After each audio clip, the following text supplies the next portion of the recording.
Presented by Prize Picks. $100 match on your first deposit. That's right. You put $100 into your account, Prize Picks gives you $100 free to play with.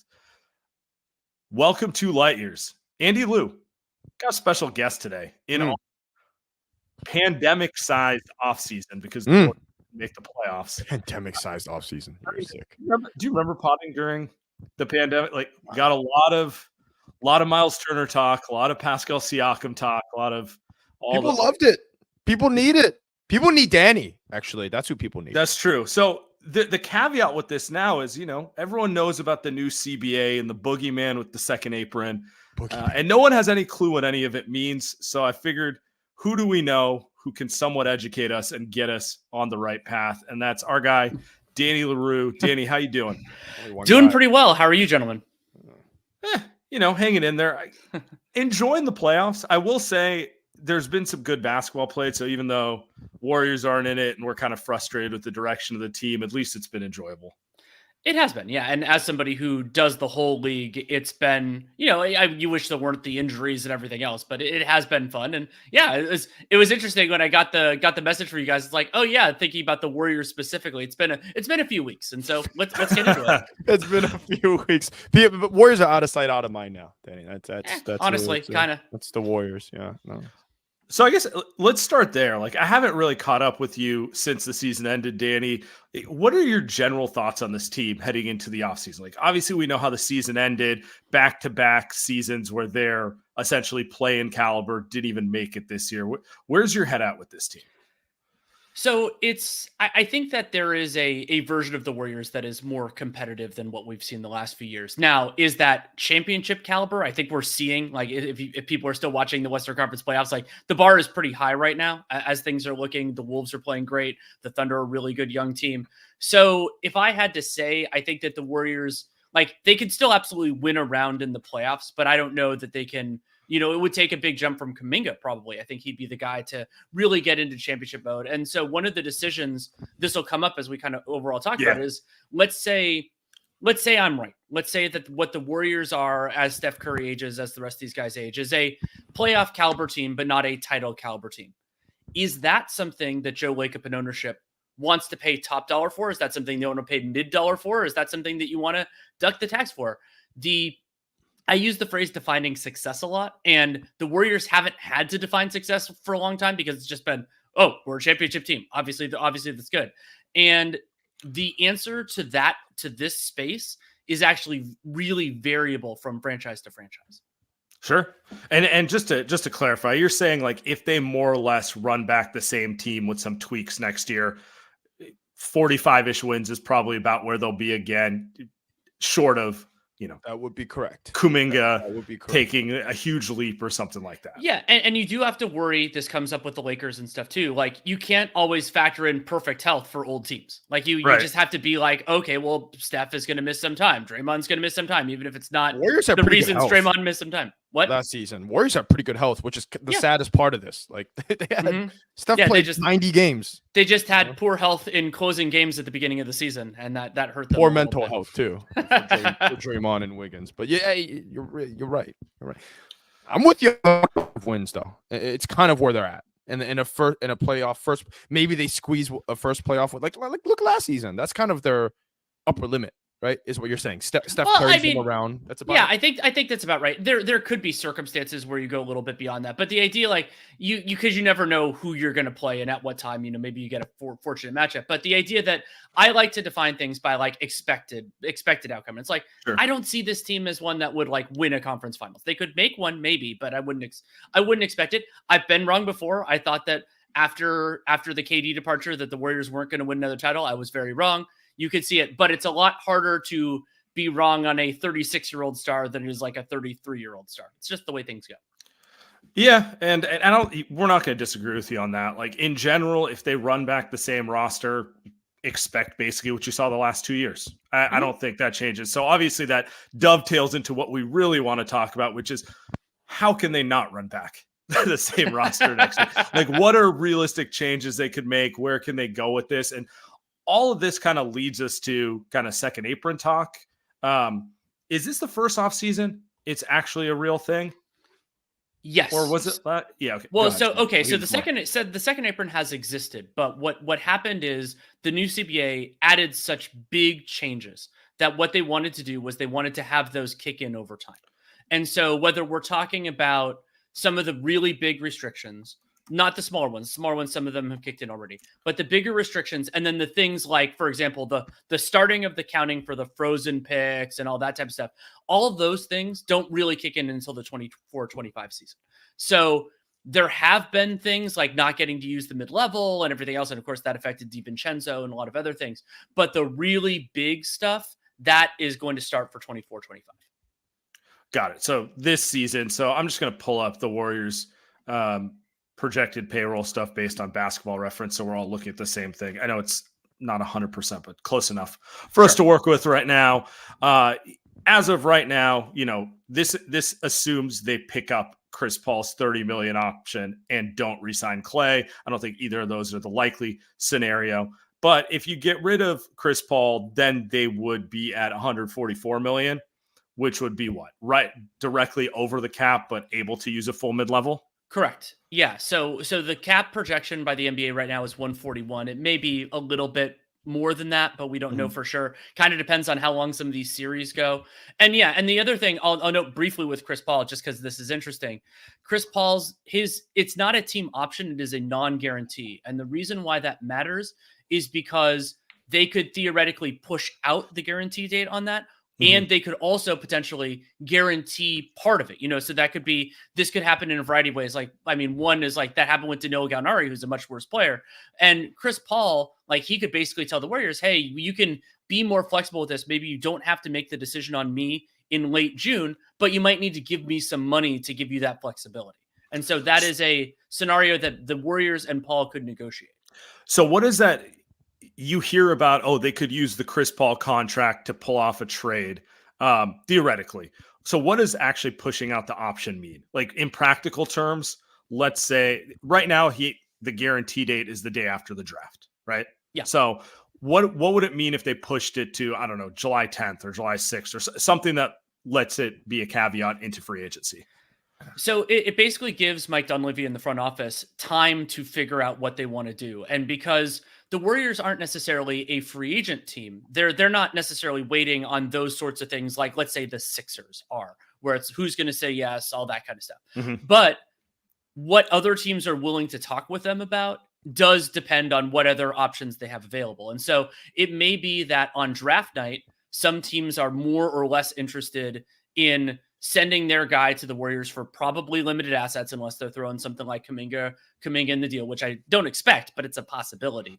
And so you open other doors by doing that. But I think that now is actually a good time to get into the second apron thing, because it's worth letting people know what the universe is here for a theoretical Chris Paul trade. And so I brought up that the second apron is becoming a lot more restrictive this year. And one of the biggest ones that affects the Warriors more so than other teams is that there are much more stringent rules on salary matching. And so what that means is it used to be, okay, let's say it's a $30 million player like Chris Paul is. You could take a $35 million player. You could do it. There are all sorts of rules on this, and I'm not going to get into the specific numbers. Sure. But if you are a second apron team in the new CBA, you cannot take in more money in a trade, like in this sort of trade. So if Chris Paul makes $30 million, the Warriors cannot make a trade using Chris Paul's salary to take on a player who makes 30.1 or 30.001. So what that does is anyone who makes more than that doesn't matter. They're not on the table. They can't be anything at all. Those guys you would have to do a trade with, someone who makes more than that. And then the other thing that is big in this space that the Warriors cannot do is they cannot aggregate salary and trade. So what that means is, let's say they wanted a $35 million guy. They can't do a 30 plus a 5. So like Chris Paul plus Moses Moody to get that $35 million player. That is not allowed for a second apron team under the CBA either. So basically the way that I would treat it for Warriors fans. Now other teams can. So theoretically they could trade 30 for a 20 plus a 5, but they cannot do themselves. They cannot add those guys together. They couldn't do Chris Paul and Kuminga, which would be a combined 37 for Brandon Ingram. Exactly. Makes 37. Exactly. They cannot do that. That is one of the restrictions. So that really it limits it for Dunleavy. So you could say like narrowing the universe is a bad thing because it just takes guys off the table. But in some ways it does clarify, because basically if you're a fan and you want to mock up, like, can the Warriors get this guy? If that player makes more than $30 million, just say no. They're not on the table. That is not a player that the Warriors can get with Chris Paul's salary slot. It doesn't matter if step by step, what if they trade out salaries first? What if they duck under before making? Well, okay, so the way it works in these circumstances, they created a catch-all for this. So basically, what this is what the hard cap is so if you do anything that a second apron team couldn't do, then you cannot go over the second apron for any reason that league year. So you can't like do something, get under, and then do a trick. They would do that. Right. So the NFL has these too, and so that's how they do it. And that's really what the hard cap actually is. The hard cap is you get these tools if you're at this salary level, and you don't get these tools at another one. And so if you use them, and then you can't. And there's not like, oh, well, what if you do this? It's like for any purpose. And one of the interesting things, I'm only going to mention this in passing, with this is that also includes any like unlikely bonuses. So all those tricks that teams use for other purposes, all of those, it's for any reason. So if a guy has like a $3 million MVP bonus, but there's no chance in the world that he gets the MVP, that counts against the second apron too. All of that stuff for the hard cap and everything else. So the Bucks actually got burned by that at one point because they put in all these unlikely bonuses for their players because that, makes the contracts look bigger and everything else. But then they started bumping up against the hard caps and all those sorts of things. So it's an interesting little nuance to this. I have a follow-up question on that. So the second apron's around 190 million next year. Is that right? Let me pull it up. I think that's about right. RealGM has an estimate based on it. Yeah. So they're saying 189.486. So yeah, that's pretty good. Okay. Currently, the Warriors are projected with Chris Paul at 174. Now, I know this does not hold Klay Thompson's cap hold, which is going to significally push their cap number over the second apron, right? Well, cap numbers don't. Oh, you mean like his eventual salary? Because like a placeholder value doesn't really matter for this purpose. It's the actual salary he eventually gets. Let's just say 25 million. So what you're saying is they could not trade Chris Paul as an aggregated salary and then re-sign Klay? That's what I was asking. The order doesn't really matter at all. Basically, if you want to do the things that the second apron, the things that are restricted by the second apron, then you cannot be over it at any point. It doesn't matter how you sequence your transactions. I guess it does in the sense of if you were ever over at any point during that sequence, it would matter. But generally speaking, it's more like it does. You can't game the system is I guess what I'm trying to say. Yeah. Okay. So go ahead, Sam. Okay. So basically what you're telling me is, I want to just make sure this is clear because this has been by far the most confusing thing for me. And I know we're all kind of shooting a little blind on it. Let's say they do aggregate Chris Paul's salary. Let's say they do that. And I don't even think I would clarify what you mean here. So you mean taking on more money than Chris Paul makes? Let's say they did that hypothetical Chris Paul and Kuminga for Brandon Ingram trade. They would automatically hard cap themselves at that 189 number or whatever it is. Yeah, is that correct? I believe it would be at that number. I don't believe it's at the first apron. I would have to be 100% sure, but I believe it's at the second. So how much can they offer Klay then? If that's the question. 10 million. 10 million. Is that the number? If you're hard cap? You can't go over that number. It would depend somewhat on the unlikely bonuses and all that. And you could try to clear money in some other deal, but it wouldn't be much. Right. Yeah. Right. Okay. So essentially, if they used Chris Paul in an aggregated sense, they would be hard capping themselves. And then, it's kind of like if Klay agrees to the number of the remaining money they have, it's great. If not, they run the risk of losing him in doing that. Is basically what is the way I'm understanding it. Like they would have to do that type of move with either a strong understanding that Klay is going to sign for way less or the comfortableness of him walking if he doesn't. Yes. I think that's an operating assumption, though. I would say I don't think there's going to be I don't think the Warriors are going to take on salary in a Chris Paul deal. I think they will function. It's just too hard to make all that work when you consider all the restrictions. So, and because remember, the other thing that they're trying to do, let's say that you brought up the hypothetical Brandon Ingram. Well, then you're presumably letting Klay walk. And so then you're doing two things at once. You're getting better and you're getting worse. And going all like, so to me, what you would do with the Chris Paul thing is you would more likely try to trade for somebody within his slot. So then you can go over the second apron to retain Klay to build the best team possible. So it's more you go harder on one track as opposed to going halfway on both. Unless, of course, you don't want to be in the second apron, which they've repeatedly said. So forcing yourself to be hard capped is a way of telling Klay, well done, buddy. Well done. We don't even have a choice. 12 is all we can offer you mathematically. You know, they can get rid of Looney's contract, right? I mean, they might have to eat something to do that, but and there's also a possibility that that Gary Payton declines his player option. He would probably do that for more money over more years, but so that would increase their flexibility. So you could do things like that, and Looney theoretically could even be a circumstance where you cut him. He only has $3 million guaranteed, and sign him again for the minimum. Sure, and so guys. Both of those players could be back. $5 million off your cap sheet. Yeah, so you clear that money off your cap sheet. So there are a few of those tricks that the Warriors can do. Not a ton, but they have a few of those that they can go to. Yeah, that's interesting. Yeah, my working theory is they want to aggregate.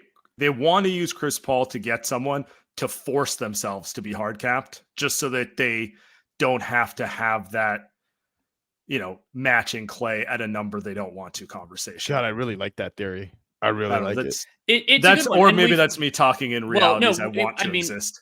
we've seen teams. I mean, so no, it's obviously never come out publicly, but there have been circumstances where I've been convinced that teams deliberately hard cap themselves so that but this is more at the first apron in like a few years ago, so that they could be like, oh, well, we couldn't pay the tax, because the first apron couldn't if we wanted to. Couldn't if we wanted to. And so you could get into those circumstances. With the Warriors, I mean, it does help the negotiations to a certain extent of like, artificial constraints matter. Artificial constraints matter, real constraints matter more. But the other part of it is just also like we can get into this. We can get into this a little bit later. Sure. But like what other offers are on the table for Klay? Because you can theoretically say all the things that you want, but he can make his own pursuits as well. Yeah. We'll get to the other offers for Klay. I want to do that. All right, before we do that, Light Years Podcast, we are brought to you by Prize Picks. Prize Picks is America's #1 fantasy sports app with more than 5 million members. It is the most fun and exciting way to get in on the action while you watch your favorite sports and players. You just pick more or less on 2 or more player stats for a shot to win up to 100x your cash. The easiest more is Josh Hart minutes. I don't even think you could do that. So maybe you go Josh Hart rebounds. It's off the board. Thing. It's got to be off. There's no way. I don't think it's allowed, but it's got to be the easiest thing ever. One of the greatest basketball players I've ever seen, Josh Hart. Just pick more on everything, and you'll be doing great. So Prize Picks, the most fun. I've had winning up to 100x my money this basketball season. You got quick withdrawals, you got easy gameplay, enormous selection of players, but I only go with Josh Hart. And stat types are what make Prize Picks the #1 fantasy sports app. Prize Picks is available in more than 30 states across the country, including California, Texas, Georgia.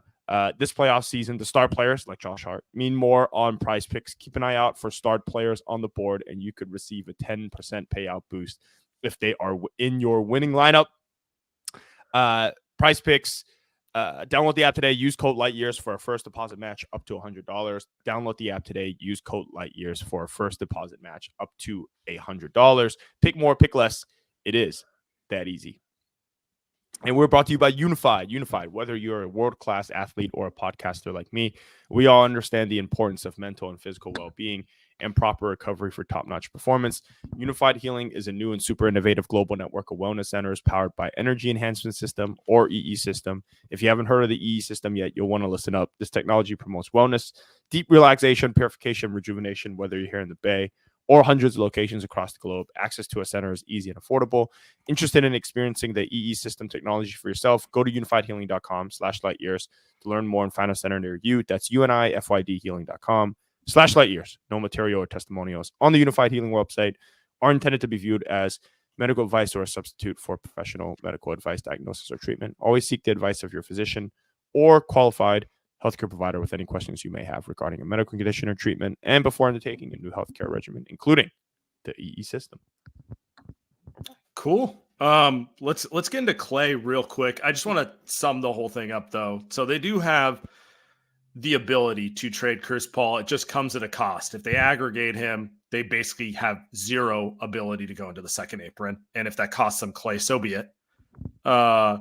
And if they use him the way you're suggesting, which is maybe they trade him for a $25 million player or two players who combine for 25, 26, then technically they can go into the second apron should they want to, right? Right. Yeah, okay. That's all good. That makes sense to me, and now it just means I can play with Trade Machine more realistically.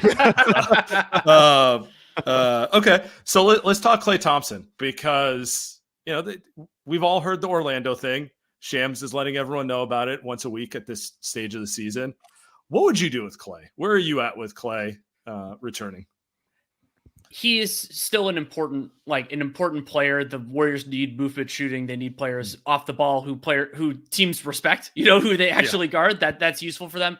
But it's also true that Thompson becoming a more limited defensive player has some real challenges for the Warriors. So I was like, Klay, now that he's not a point of attack guy anymore, then you need somebody else to do that. At times that can be Wiggins. It's great if the other team uses a bigger dude there. Like I thought Wiggins did a nice job at points on Luka, but the quicker guards he can have some trouble with. And so you kind of want to do things different. You might want to do things differently, but maybe that's even through like having Gary Payton in the rotation or something else like that, or using somebody else. You could try that. So for Klay, you have on the court, you have he helps you, but he may not be like an essential part of your success, especially if he struggles like he did in the play-in. Not that any one game is particularly dispositive.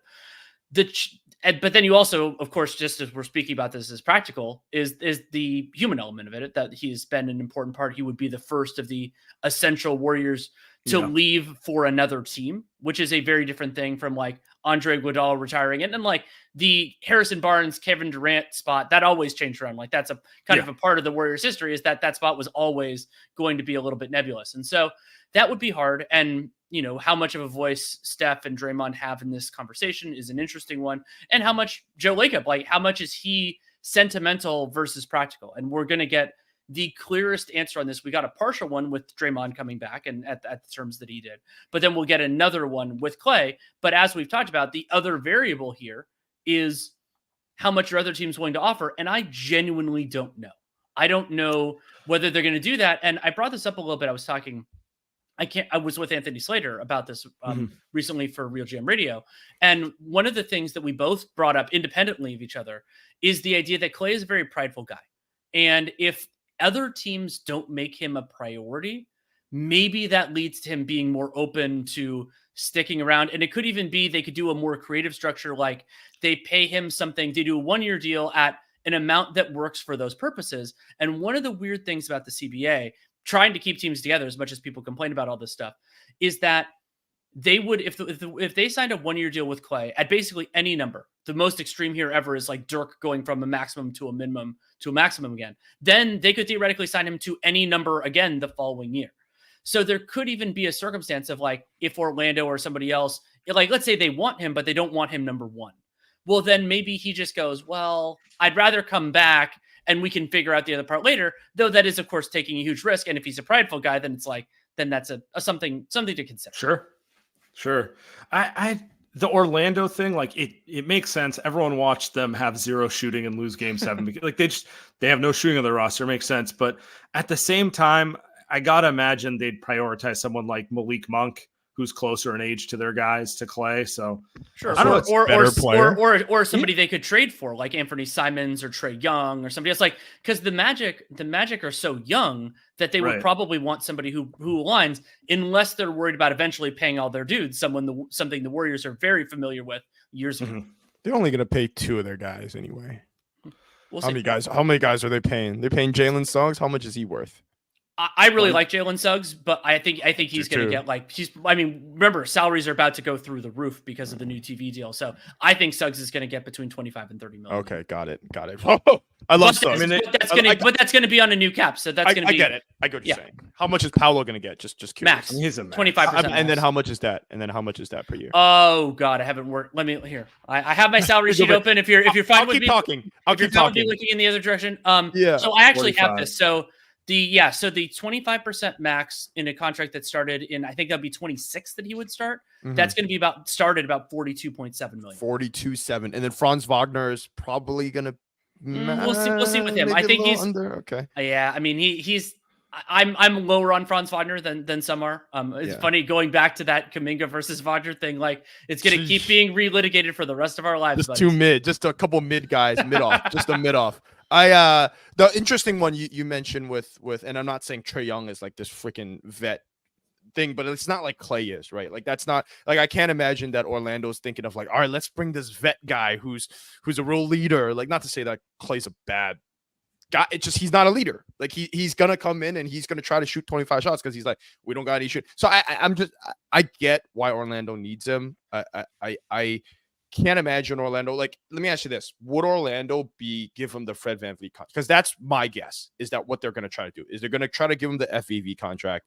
Is they're going to try to go 3 years, short year, high AAV deal? Yeah, like they're gonna try to do the like I don't even know if like baseball is kind of a different comp, but it's like Farhan wants to pay guys 2 years so that he can just pay him more money, but like we don't have to freaking look at Blake Snell for 5 years, right? Like that's what he wants to do. I imagine Orlando with someone like Klay's age and injury stuff, it's like we'll do 3 years, we'll do $110 million. Hopefully we can draft a shooter who can play by the time it's up in 2 years. Exactly, or 2 years. Well, then I don't even know, right? I imagine Danny. That's what.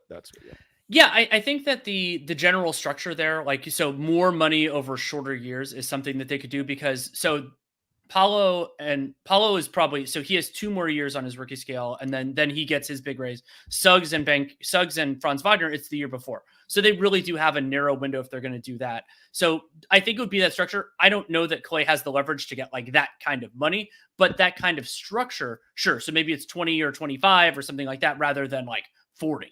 I don't think they see I don't think they see Klay Thompson as a $30 million player necessarily. I don't think anybody really does. Klay's jumping at 30. Yeah, you're right. Exactly. And so I think that as a general structure that's there, I mean, you also have to consider the possibility of like Philadelphia, and there's some other teams that they could be interested. But the point that with Klay that I think is the most compelling is, do any of those teams see him as their priority? Because it's not necessarily like, are you interested? It's, are you interested in the beginning? Because is he getting the call day one, or are you calling him after you strike out on a Paul George trade and a Malik Monk free agency acquisition? Exactly. And the other challenge with Klay, when specifically for the Magic, is he's also on the older side. So you don't have as much of the positive of, oh, well, like if this team is better 2-3 years from now, like what is he bringing to you then? So he makes you better.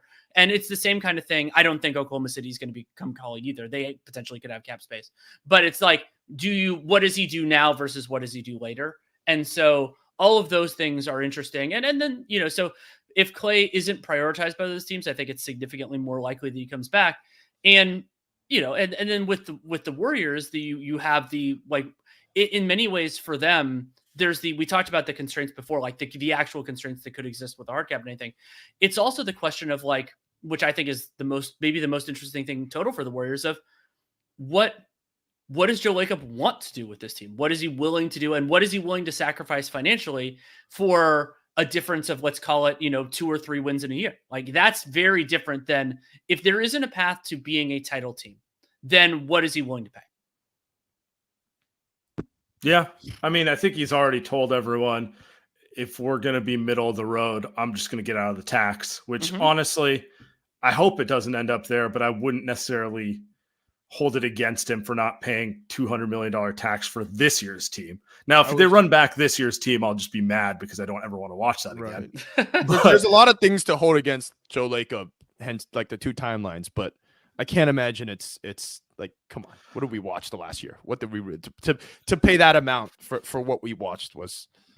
I want to, Danny, I want to ask you 2 things, then we can get out of here. We'll start with the first one, which is, what do you think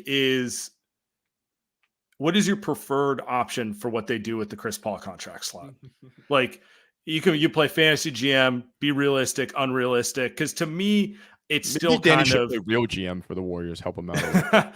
Well, no comment, but Jesus. my preferred is still they aggregate him. and deal with the fact that they can't go over aggregate him to get a true difference maker. Real player. Yep. Yeah. In my mind, it would be someone better than Brandon Ingram. It's just that the numbers take him. were clear on my head and deal with whatever the fallout is with Klay. But I'm curious what yours is. The challenge for the Warriors on this, which I think is underappreciated, is that they also have to throw assets in that deal. Like, I mean, Kuminga would obviously be an important part of theoretically any one of those. But like, it's not like the Warriors are flush with first round picks. They owe this one to the Blazers, which is going to convey at a different point. And then they have that weird thing at the end with the Wizards where they like it's a 2030 thing. It's actually not that juicy what the Wizards are getting, but it does constrain things a little bit. Trade it. So. Yeah, like they could go inside the protection, all that. So I don't think they probably have. I mean, they could theoretically throw it enough for somebody like Ingram. So I think that there's a possibility. You're probably, the goal is to get somebody who's like a 3rd through 5th starter. I think that's probably realistically what you're gonna get. To me, like the idea of getting somebody who's like a huge difference maker, like. Those guys, A, aren't really on the market, and B, are going to come at a high premium. I also, if we're talking about watchability, I'm not the biggest Brandon Ingram fan, so that part would be a little bit interesting for me. Neither are we.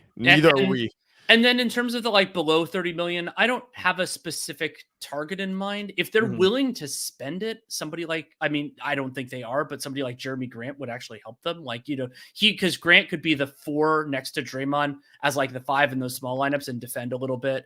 But Grant's money over so many years is just a lot. And so you get into all that type of stuff. I haven't gone through like all the different things. Sure. Then in terms of, but I think that if I were running the Warriors, and this is gonna make Andy not want me to run the Warriors. If it were my decision, and let's say I'm owning and running the Warriors, I probably would just say it's time and not use the Chris Paul walking trade exception at all, and see if you can get Klay and duck under for a year or two. Yeah. Why would you do? Is there a long-term benefit, or are you just not trying to spend money? It's so the long-term benefit, it does reset some of the counters, some of the clocks in terms of like the frozen picks and all that type of stuff. But it's also, and theoretically using the mid-level exception, this actually could be a really good year to have the mid-level because there aren't that many teams that are going to have cap space. And and so if you could bring in somebody, and the cap is about to go way, way up with the new TV deal. So if you could get, sort of like the Knicks ended up with Dante DiVincenzo, if you can end up with a player on a 3 or 4 year deal that is at the non-taxpayer mid-level this year, that's going to be like low-end rotation money by the end of this contract. And so if you can have that and you can get a player that you correctly identify can help you, then you're going to be looking at that as positive. And like that's a good place for the Warriors to be. It's not the sexiest thing, to be sure, but the other part of it is and I'm just being practical. Like if the goal is to have the best team possible, of course you maximize the exceptions. You maximize Chris Paul, you maximize all that type of stuff. It's just like, for me, that I don't think that the Warriors can practically, when you consider you just don't think it's out there for them. I just don't think it's out there for them because there aren't that like it's the simultaneous problem of who is a difference maker that the current team is willing to give up, and also to think that the Warriors offer is the best for it and makes sense with all that. Like I'd love for selfish reasons, I attend Warriors games myself. I would love for that to be the path. At a certain point when a team has been as expensive as the Warriors have been, yeah, I'm sympathetic. Not that I ever want to save an owner money. It's like you'd need someone like Paul George who has a player option to say, I only want to be traded here. Then they have to want your poo-poo platter of rotation players. Then you have to think about, okay, well, we probably can't retain Klay because we combine salaries to get him. And then you back to the question, did we actually improve? Or did we just shuffle the players and we're still kind of a 45 win team? I definitely understand where you're going with it, where it's like there's a lot of things you have to jump through. And usually when there's that many you have to jump through to make something happen, the answer is it won't happen. Yep. Or it doesn't help that much. Or you just end up at the same place. So. But the other thing that would be an interesting path for the Warriors to go down is we're focusing on the high salary strain, which is justifiably so. And I brought up, and I don't think it would be Jalen Suggs necessarily, but the idea of if you're willing to throw in that kind of asset, would you be willing to do it for a player who's still on the rookie scale contract, somebody who was taken more recently? Jalen Suggs is an example of it. So the idea is like if you're willing to throw 2 or 3 first round picks into a deal, maybe you don't need to get a $30 million guy. Maybe you get like a $10 million guy and who is more in line, who's still good now, this is not like they're trash, but who is more in line with Kuminga and everything else. Because one of the challenges that the Warriors have to deal with is they don't have, to me, so the question of like, how are they, not that two-time lines is dead now, but the idea of, well, who's going to be their best player on the next great Warriors team, not the next good Warriors team, the next great Warriors team. Not on the roster. Not on the roster, but these assets might be a way to get that. And so the idea is maybe instead of trying to get when they suck and they win the lottery the correct year. Well, but exactly. you're saying trade the picks and the Paul contract for someone on the second or last year of his rookie contract. Yes, that might be. That's what you're saying. Yeah, I'm saying. Who would that be? Well, I don't have a great. I don't have a Mobley, come on down. I see what you're saying. Okay, I got it. Yeah, and so you do that. You get a player who maybe that team is still going to be interested in retaining them. Like you're not getting somebody for nothing, but you could potentially go down that route. Yeah, I mean, Mobley get LaMelo Ball. Well, I mean, he might cost. You're saying it, not me, but maybe. And so, but the idea of basically getting somebody who makes sense with where you see the team going and who can help you right now. I'm not saying to trade it for the 5th pick in the draft this year, and then who knows what that player ends up being or anything like that. But it is a universe that isn't as considered necessarily, but actually might make more sense for all of their different purposes. The other thing you could do is you can also hold those assets for a little while longer and make those valuations a year or two from now if you want with that structure. Because some team is like Houston Rockets aren't gonna want to pay everyone. No, I'm not saying now the Houston Rockets don't have a lot of great young play. I'm just saying they might just have one. It just might be Şengün. But I'm saying like maybe they just don't. Maybe they love Jalen Green and they're like, okay, we're gonna pay him and we're gonna pay Amen Thompson. And that's who we're going to pay. We're not going to pay Şengün. I think is what you're trying to say. Maybe they over-indexed the period where they got hot when Şengün was hurt, and they're like, maybe we should try to cash him out. Or any of these teams. Like you get into you get into all those circumstances where it's like, and it's a volume play. You're talking to teams and you're just trying to see. And I mean, the dream here, which almost never happens, is that you're Houston and you're finding the next OKC James Harden. And usually that's not going to happen. That's happened. Once in the last 20 years where you traded for a bench guy and then he became an MVP. But the idea of this guy is good, this team doesn't appreciate how good he is, that there are those types of players. And the nice thing for the Warriors is they have the resources if they want to throw in with something like that. And so can you make that evaluation? And one thing I'll say is it's generally easier to do that when a player is already in the NBA than when they're a draft prospect, because there's team scout. Yeah. There's less certainty. You mentioned before we get out of here, you mentioned the mid-level exception. At this point, all any fans talking about is like, how can they go get a big fish or that sort of thing? But you are correct. That's the most likely path that they could open up. Are there any names that jump out at you as guys who you think, to your point, like Dante is obviously having an amazing playoffs. If he hit free agency right now, he would get a larger contract than the mid-level. Any players that jump out to you as ones who could, on the Warriors, just look way better and might be difference maker? He's dealing with a back issue right now, but DeAnthony Melton is the guy that I'm thinking of. And Melton, he's a very capable defensive player. He can fill the defensive role that Klay did prior, and he's not going to have the ball in his hands very often. And Melton now, even if a lot of people don't trust it, he's shot well from 3. I think it's 3 or 4 years in a row now, and on a reasonable volume. Not, he's not Klay, but he's doing that. And so you can theoretically use that. And he's going to be undervalued, not only because he's been dealing with these injuries, but because he's a lower offensive role guy. Those players typically get underpaid. And so Melton is one that stands out to me as somebody who could really help them. Najee Marshall, I really like. Basically, any wing on the Pelicans is probably going to be underappreciated and maybe underpaid. Except the one they want to trade. Yeah. Yeah, except the one they want to trade. So him, and then there are a lot of offense first 2 guards that are actually pretty good. I think that a lot of the group, Lonnie Walkers and Malik Beasleys and all that, those guys are better, but I don't think they're better for the Warriors, because the Warriors, they need something a little bit more balanced, a little bit more complete from that spot. then those guys. And I mean, the other thing that would be great is you add somebody maybe more on the forward line. So that could be somebody like, I mean, Jalen I'm a Smith. yeah, potentially. I'm a Haywood Highsmith guy. I think that he can defend and maybe he can make enough threes. It's funny. I saw these like big defensive guys that shoot a few threes, but like the Warriors don't need players who generate a ton of offense because they have Steph Curry for that. So as long as Steph Curry is Steph Curry, and if he's not, well, then you're dead in the water anyway. So you don't need to obsess about that too Their much. defense was disgusting. So I tend to agree with you, though I would say the last couple of years they need everything. Like Sure. they need everything. But to your point, like that defense was, I mean, a lot of it was just, man, they can't guard anyone at the rim, they can't guard anyone at the perimeter. So what the fuck are we guarding? Like what are you guarding? Is it point of the attack or is it the rim? What we're saying here is we just throw all the money at Bol Bol. And we can, he'll fix everything. He's basically Wemby. I actually do think Bol Bol would be very fun on the Warriors, but and he might get less money than people think because he's more of a kind of a curiosity than a consistent basketball player. But he'd be fun. Yeah, man. The only thing I'm confident about Bol Bol is Steve Kerr will not be the coach to unlock him.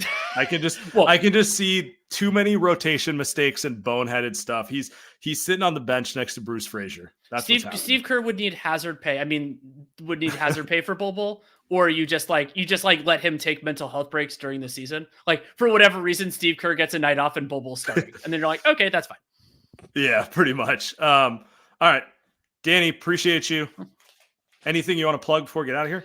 Yeah, I mean, I do Dunc'd On and Dunc'd On Prime with Nate. We do that, podcast every day, pretty much. I mean, during the playoffs, we're doing even more. I've already started my draft prep. We haven't started draft podcasts, off-season previews, and all that. Then we're doing a lot of broadcasts on playback, which are really fun. So you can check that out. And we're doing probably 3-4 playoff games a week right now during this time. So that's really fun. And then written work at The Athletic, as always. And then the RealGM radio podcast. And for Warriors fans, I'm doing a series called The Exit Interview, which are not with every team, but with some teams, like a 10 to 20 minute interview with an expert on that team, just kind of where things are going. And I had Anthony Slater on. He's the first one that I did. And so we did a half an hour last week and we got into all this stuff. I tried to pin him down a little bit on the odds that Klay Thompson comes back. I was surprised by his answer. I will leave that as a tease. I was surprised by it. And so, yeah, you can check all that stuff out whenever you see fit.